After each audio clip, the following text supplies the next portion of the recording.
guys, here with a new video for the channel. I hope you like it, and if you like it, don't forget to leave your powerful like Supreme God level, comment, and subscribe. Now without further ado, get comfortable. Let's begin. In the Kingdom of the Whole, the Great Priest and High Priest Daishinkan was observing the 12 universes so that they are in total order. However, he would be interested in a Saiyan woman from Universe 7, for which reason he observed her very often.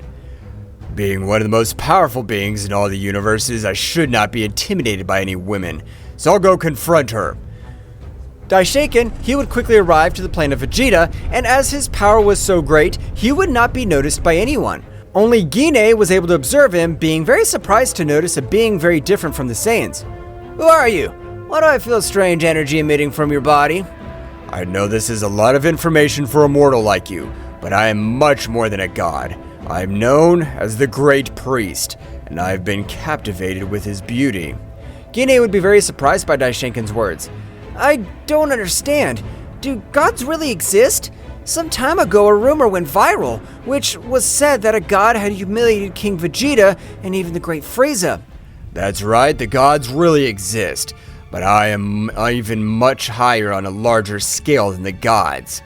Instantly, Bardock would have arrived from a mission Gine was not able to notice, but Daishinkan would quickly disappear. "Oh, damn, I'm feeling too tired. Gine, can you give me something to eat? Please, I'm starving.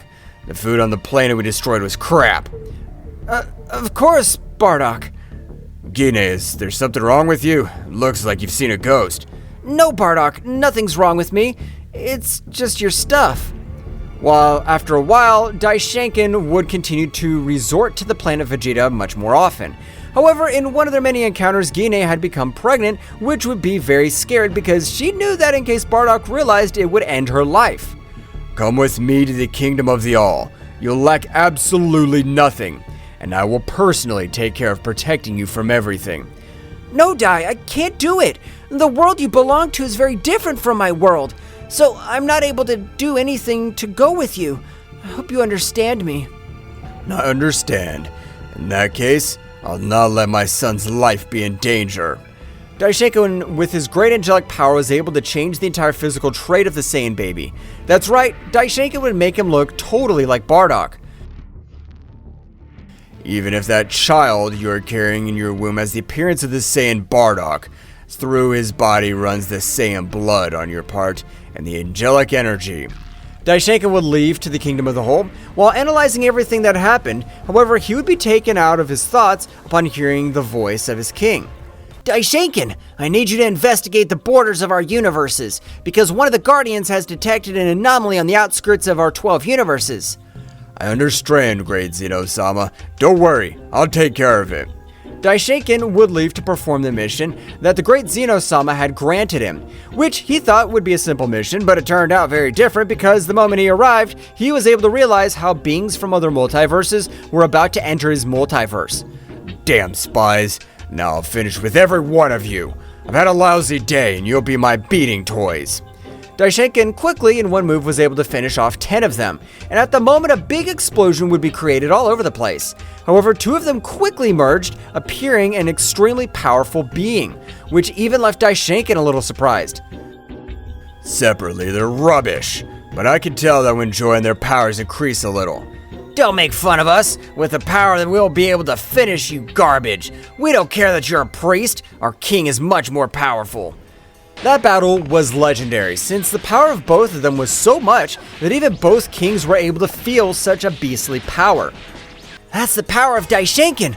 Guardians, right away! Come on!" Zeno-sama would arrive at the battlefield, realizing as Daishinkan was with multiple wounds, while his opponent had been reduced to simple atoms with Daishinkan's energy reserve. At the moment, a demon would appear in front of Zeno-sama. "I don't care how long it takes us, but I assure you that we will conquer your whole damn dwarf multiverse." The Queen of all Toa would disappear from the place, while they would take Daishinkan quickly to recover. Meanwhile, several months had already passed, in which even the Great Priest was still out of combat for such an incredible combat. However, in all that time, the evil Emperor Frieza was organizing everything to destroy the planet Vegeta. Bardock, realizing this, would take Kakarot, sending him to planet Earth. Bardock, a weak Saiyan, but with unwavering pride, tried to face Frieza. Being impossible for him, however, before the planet is completely destroyed, Gine would communicate telepathically with Daishinkan. "It's been months since our last conversation. I don't know absolutely anything about you, Dai, but I hope you can raise our son Kakarot is heading to planet Earth. I love you, Dai." Instantly, the whole planet Vegeta would remain in simple cosmic dust of the universe. Daishinkan would wake up at the moment, being very confused by everything. Dai, how are you feeling? You've been out of action for months. For months? What has happened to my son? What was that communication a few moments ago with Gine? All of this would think Daishinkan, who would quickly leave to Universe 7, realizing how the place where the planet Vegeta was, there was absolutely nothing.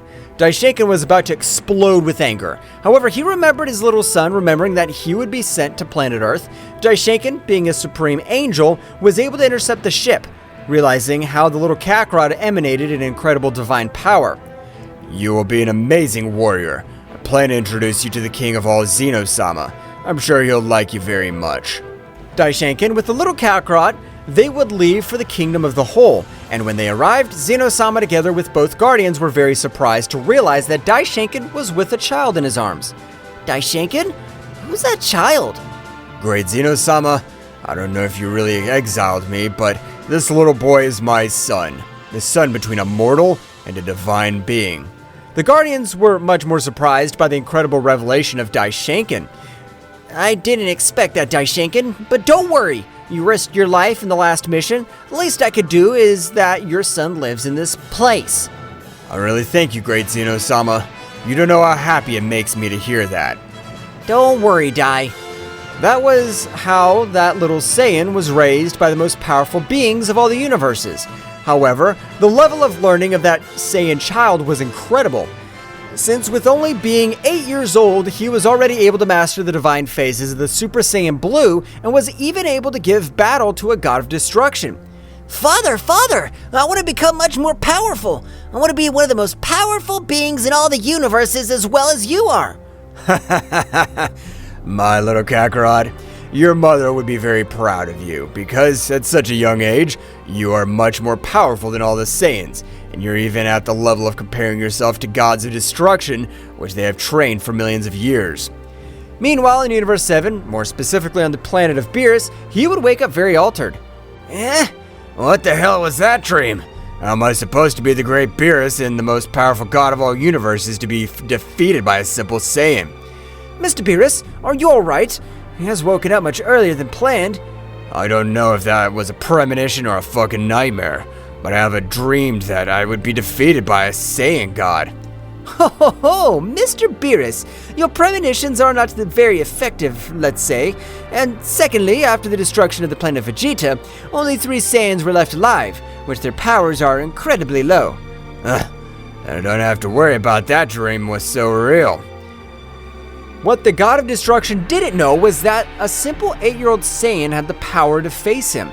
Not to defeat him, but to give him battle, because through his body he traveled the 2 most powerful bloods of all the universes, the Saiyan blood and the angelic blood.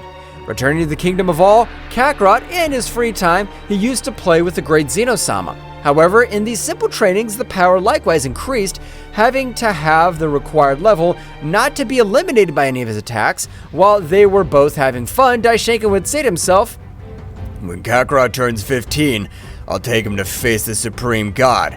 I want to see what this distance between my gifted son from a Supreme God."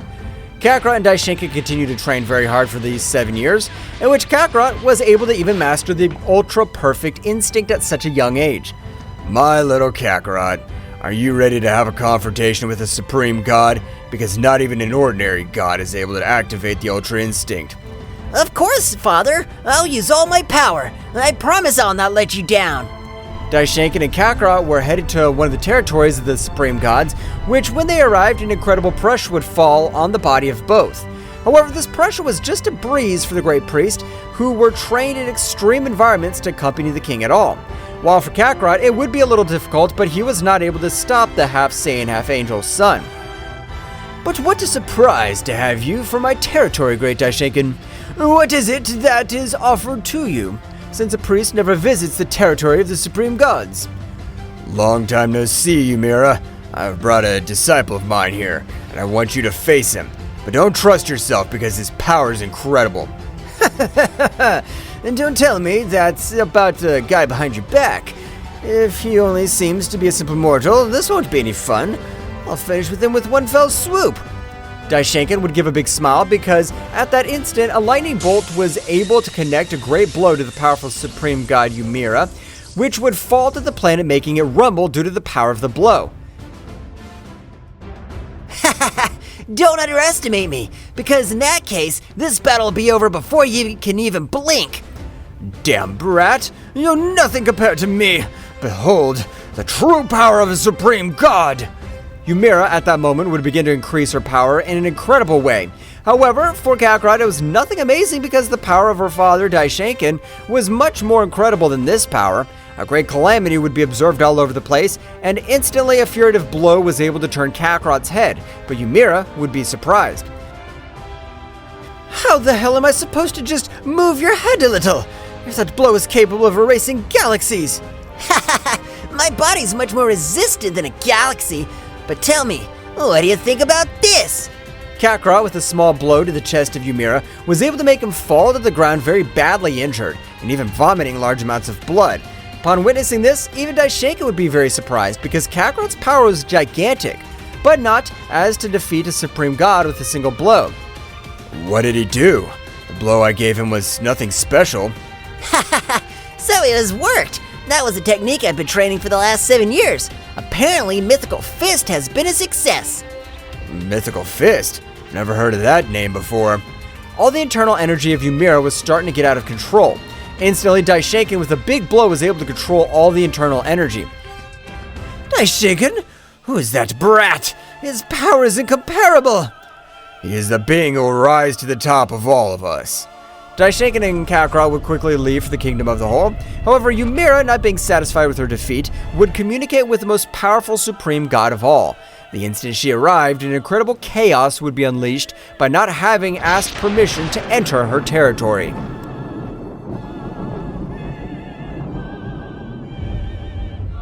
What will happen next? Find out in the next chapter. Well guys, this is all for today's chapter. I hope you liked it and it was to your liking. Now don't forget to leave your powerful like Supreme God level, comment and subscribe. Now without further ado, see you in a new video. Until next time.